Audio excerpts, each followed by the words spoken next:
How to change your region in Google Play Store. Hey, what's up guys? Welcome back to our YouTube channel and let's get started. First thing first, you have to launch your Play Store. As you do so, get logged into your account and let's go ahead and access settings. For that, tap onto Initial on your top right. Here you will see Payments and Subscriptions at the third menu. Open it.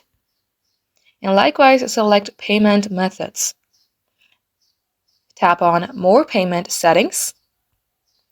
As you do so, you will get landed onto a web page. Now here in my case, I have not added any payment method, but you have added any. You can tap on the three bar icon that you will see here. Once done, you will see settings. Tap onto settings, and then if you scroll below, you will be able to see country or region. You have to go ahead and change it according to your preferences. So guys, this is how you can do it. Thank you all for watching. If it had helped you in any ways, don't forget to like, share, and subscribe to our channel.